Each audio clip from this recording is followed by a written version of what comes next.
오늘 성경에 보면 그리스도인들은 새 예루살렘을 소유한 사람들입니다. 이 새 예루살렘의 능력과 그 영광이 가득한 그런 삶을 살아가는 오늘 하루의 삶이 되기를 소망합니다. 이제 본문을 읽도록 하겠습니다. 하나님이 우리에게 주시는 오늘의 말씀은 요한계시록 21장 9절에서 17절. 일곱 천사가 마지막 때 일곱 재난이 가득 담긴 일곱 대접을 가졌는데 그 가운데 하나가 나에게로 와서 말하기를 이리로 오너라. 어린 양의 아내인 신부를 너에게 보여주겠다 하고 나를 성령으로 휩싸서 크고 높은 산 위로 데리고 가서 하나님께로부터 하늘에서 내려오는 거룩한 도성 예루살렘을 보여주었습니다. 그 도성은 하나님의 영광에 쌓였고 그 빛은 지극히 귀한 보석과 같고 수정처럼 맑은 벽옥과 같았습니다. 그 도성에는 크고 높은 성벽이 있고 거기에는 12대문이 달려 있었습니다. 그 12대문에는 12천사가 지키고 있고 이스라엘 자손 12지파의 이름이 적혀 있었습니다. 그 대문은 동쪽에 셋, 북쪽에 셋, 남쪽에 셋, 서쪽에 셋이 있었습니다. 그 도성의 성벽에는 주춧돌이 12개가 있고 그 위에는 어린 양의 12사도의 12 이름이 적혀 있었습니다. 나에게 말하던 그 천사는 그 도성과 그 문들과 성벽을 측량하려고 금으로 된 자막대기를 가지고 있었습니다. 그 도성은 네모가 반듯하여 가로와 세로가 같았습니다. 그가 자막대기로 그 도성을 재어보니 가로와 세로와 높이가 서로 똑같이 12,000 스타디온이었습니다. 또 그가 성벽을 재어보니 사람의 치수로 144규빗이었는데 그것은 천사의 치수이기도 합니다. 오늘 본문에는 하나님께로부터 내려오는 새 예루살렘 성의 모습이 자세하게 소개됩니다. 새 예루살렘 성은 하나님의 백성과 교회를 상징하고 있습니다. 9절에 보면 천사가 요한에게 말합니다. 이리 오라, 내가 신부 곧 어린 양의 아내를 내게 보이리라. 또 10절에도 보면 성령님께서 요한을 높은 산으로 인도합니다. 그리고 하나님께로부터 하늘에서 내려오는 거룩한 성 예루살렘을 보이니라고 표현되어 있습니다.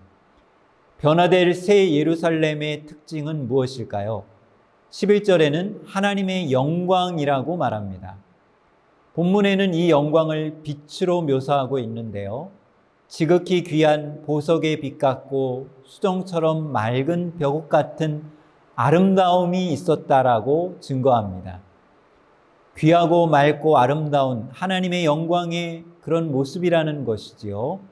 하나님의 영광이 가득한 이유는 무엇일까요? 하나님의 임재 때문입니다. 하나님이 함께 하시기에 하나님의 영광을 함께 누리게 되는 그런 모습이 새 예루살렘 성의 모습입니다. 그래서 하나님의 빛이 빛나게 되고 보석처럼 값지고 귀한 존재가 될 것을 보여줍니다. 두 번째로는 이 새 예루살렘 성에는 이스라엘 12지파와 12사도의 이름들이 새겨지게 됩니다. 12절에 보니까요. 크고 높은 성곽이 있고 12문이 있는데 문에 12천사가 있고 그 문들 위에 이름을 썼으니 이스라엘 12지파의 이름들이라. 그리고 14절에 보면 그 성의 성곽에는 12기초석이 있고 그 위에는 어린 양의 12사도의 12 이름이 있더라. 이렇게 기록되어 있습니다. 문이 얼마나 중요합니까? 새 예루살렘 성의 입장이 허락된 곳이 문이고 이 문을 통해서만 들어가게 되는데 그 문에는 12지파의 이름이 새겨져 있습니다. 성경으로 이야기하면 구약인 것이죠. 그리고 성곽의 기초석마다 12사도의 이름들이 새겨져 있습니다. 기초석이 얼마나 중요합니까? 기초석이 없다면 새 예루살렘 성은 무너져 내릴 것입니다. 12사도는 성경으로 이야기하면 신약입니다. 새 예루살렘 성에는 어떤 사람들이 사는 곳입니까? 구약의 12지파와 또 신약의 12사도의 길을 따르는 사람들이 모인 곳이라는 것을 보여줍니다. 그리고 새 예루살렘에 들어가고자 하는 사람은 반드시 구약의 12지파와 신약의 12사도와 같은 믿음과 순종으로 들어갈 수 있는 곳을 의미합니다. 믿음으로 신약과 구약의 택함받은 백성들이 가는 곳이 바로 새 예루살렘 성인 것이죠. 세 번째로 새 예루살렘 성의 특징은 정사각형의 정사면체였습니다. 16절에 보면 그 성은 네모가 반듯하여 길이와 너비가 같은지라고 설명합니다. 또한 본문에는 길이와 너비와 높이가 12,000 스타디온이라고 말합니다. 그리고 17절에는 그 성곽을 측량함에 144 규빗이니 사람의 측량, 곧 천사의 측량이라고 말합니다. 여기서 먼저 주목하게 되는 것은 12,000이나 144 같은 숫자의 상징성입니다. 성경에서 12는 완전함, 온전함, 충만함의 상징입니다. 144라는 것은 곧 12 곱하기 12입니다. 완전하고 충만하고 온전하다. 예루살렘 성의 성곽이 144라는 것은 그만큼 이 성이 충분히 온전히 충만하게 크다, 완전하다는 그런 의미인 것입니다. 12,000 스타디온도 마찬가지입니다.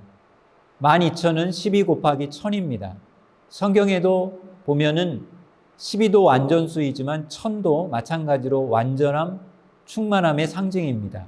12에다가 1000을 곱했기 때문입니다. 그런데 또한 주목하게 되는 것은 이 성의 모양이 가로, 세로, 높이가 같은 정사각형 정사면체입니다. 성경에 정사면체인 물건이 있는데요. 그것은 구약의 성소에, 특별히 지성소에 있었던 법궤가 그러합니다. 법궤는 하나님이 임재하시는 곳이고 하나님이 함께 하시는 곳의 상징이었습니다. 그런데 새 예루살렘 성은 하나님이 함께 하시는 도성이고 하나님의 임재로 충만한 곳을 그래서 의미하게 된 것입니다. 새 예루살렘 성의 비전이 오늘 우리에게 가져다 주는 은혜는 무엇일까요? 언젠가 먼 장래에 이루어질 하나님의 역사라고만 이해할 수도 있겠지만 더욱 우리가 깨달아야 하는 것은 지금 우리가 누리고 있는 은혜임을 잊지 말아야 합니다. 새 예루살렘의 아름다움과 매력, 그 빛을 지금 우리가 매일매일의 기도와 말씀과 예배와 전도를 통해서 매일매일 누리고 맛볼 수 있다고 하는 것입니다. 우리 그리스도인들은 이 신비하고 보배로운 매력과 은혜를 미리 맛본 자들이고요. 이 신비를 누리고 전하는 사람들임을 잊지 말아야 하겠습니다. 다 함께 기도하시겠습니다. 하나님 아버지, 우리에게 새 예루살렘 성을 예비하시니 감사합니다. 하나님이 임재하시고 하나님의 영광이 가득하고 또한 하나님의 은혜로 충만한 곳입니다. 구약과 신약의 말씀에 순종하고 복종하는 자들이 갈 수 있는 곳입니다. 오늘 우리에게 이런 성을 허락하신 하나님께 감사드리며 오늘도 날마다 우리와 함께 하시는 하나님으로 인하여 승리하는 우리 모든 성도님들 되게 하여 주옵소서. 예수 그리스도의 이름으로 기도드립니다. 아멘.